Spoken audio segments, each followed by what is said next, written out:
യുടെ വിവിധ ഭാഗങ്ങളിൽ വരും മണിക്കൂറുകളിൽ ശക്തമായ മഴ തുടരുമെന്ന് ദേശീയ കാലാവസ്ഥാ നിരീക്ഷണ കേന്ദ്രം അറിയിച്ചു. അതിശക്തമായ മഴയിൽ രാജ്യത്തിന്റെ പല ഭാഗങ്ങളിലും വെള്ളക്കെട്ടുകൾ രൂപപ്പെട്ടിരിക്കുകയാണ്. മഴയുടെ ആഘാതങ്ങൾ നേരിടാൻ സമഗ്രമായ പ്രവർത്തന പദ്ധതിയുമായി ഷാർജ മുനിസിപ്പാലിറ്റി രംഗത്തുണ്ട്. യുടെ പടിഞ്ഞാറ് മേഖലകളിൽ കേന്ദ്രീകരിച്ചിരിക്കുന്ന ന്യൂനമർദ്ദത്തിന്റെ ഫലമായി ശനിയാഴ്ച വരെ രാജ്യത്തെ മിക്ക പ്രദേശങ്ങളിലും ഇടവിട്ട ശക്തമായ മഴയ്ക്ക് സാധ്യതയുണ്ടെന്ന് ദേശീയ കാലാവസ്ഥാ കേന്ദ്രം അറിയിച്ചു. നാളെ പുലർച്ചെ 1-3 ഇടയിൽ അബുദാബി, ദുബായ് എന്നിവിടങ്ങളിലും വടക്കൻ തീരപ്രദേശങ്ങളിലും തെക്കൻ ഉൾനാടൻ മേഖലകളിലും മഴ ശക്തമാകും. പുലർച്ചെ 4 അലൈൻ ഉൾപ്പെടെയുള്ള വടക്കുകിഴക്ക് മേഖലകളിലേക്കും മഴ വ്യാപിക്കും. ചിലയിടങ്ങളിൽ കനത്ത ഇടിമിന്നലോടുകൂടിയ മഴയ്ക്കും സാധ്യതയുണ്ട്. മണിക്കൂറിൽ 60 കിലോമീറ്റർ വരെ വേഗത്തിൽ ശക്തമായ കാറ്റ് വീശാൻ സാധ്യതയുള്ളതിനാൽ പൊടിപടലങ്ങൾ കാഴ്ചപരിധി കുറച്ചേക്കാം.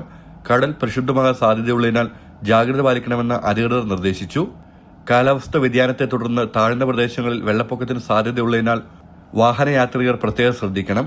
കെട്ടിക്കിടക്കുന്ന വെള്ളം മൂലം ഉണ്ടാകുന്ന ആരോഗ്യ പ്രശ്നങ്ങളും പകർച്ചവ്യാധികളും തടയാൻ ഷാർജ മുനിസിപ്പാലിറ്റി ശുചീകരണ പ്രവർത്തനങ്ങൾ ഊർജിതമാക്കി.